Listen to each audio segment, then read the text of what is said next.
Audiences are headed back to Raccoon City, and this time it'll be on the big screen. The original Resident Evil video game has spawned an interactive empire of nearly 30 entries if you add up everything in its main series along with the spin-offs and remakes. Its original movie adaptation sprouted its own long legacy, including 6 total films released between the 2002 original and 2017's Resident Evil: The Final Chapter, each starring Milla Jovovich, and each trying to one-up its predecessors and finding crazier ways to kill off characters. Earlier this year, Netflix released an animated series, Resident Evil: Infinite Darkness, and the streaming service is also releasing a live-action Resident Evil series starring Lance Reddick sometime in the near future. On the big screen, the franchise is going back to the beginning, rebooting itself on screen in the upcoming Resident Evil: Welcome to Raccoon City. Writer-director Johannes Roberts promised IGN this new entry will take Resident Evil back to its creepy, lo-fi roots, with dark hallways, jump scares, and maybe even some unstoppable killers bursting through the walls. Here's what we know so far. The film is currently scheduled to be released on November 24, 2021, a few months later than originally planned thanks to the pandemic.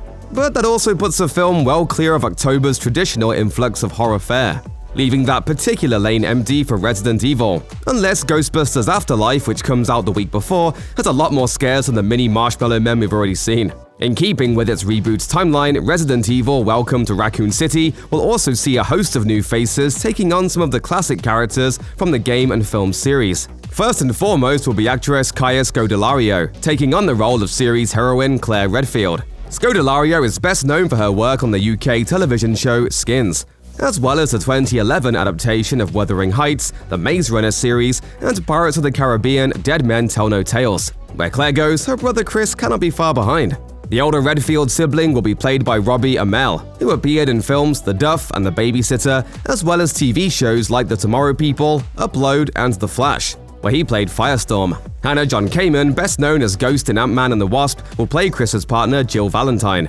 Tom Hopper of Black Sails, Game of Thrones, and Umbrella Academy fame will play series villain Albert Wesker. Rounding out the cast are Donald Logue, Neil McDonough, Lily Gao, and Avan Jogia, whose casting as Leon Kennedy proved controversial to some fans. As fans might guess from the cast of characters, it seems the new film will draw mostly from the first 2 games in the franchise, Resident Evil and Resident Evil 2. An IGN report indicates that its locations will primarily be the Spencer Mansion featured in the first game and the Raccoon City Police Department from the second. The film is also reportedly set in the year 1998, the same year Resident Evil 2 was released for PlayStation. This makes sense since McDonough and Gao's character, William Birkin and Ada Wong, were prominently featured in the second game.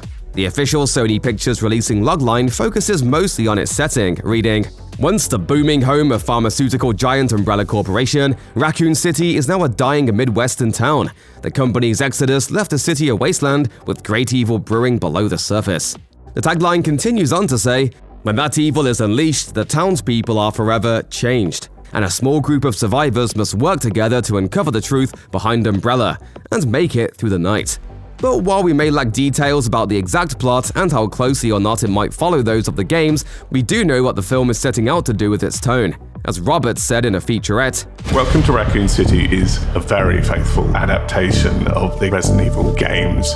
This is where it all started. Sounds just like 1998. How terrifying. Check out one of our newest videos right here. Plus, even more Looper videos about upcoming movies are coming soon. Subscribe to our YouTube channel and hit the bell so you don't miss a single one.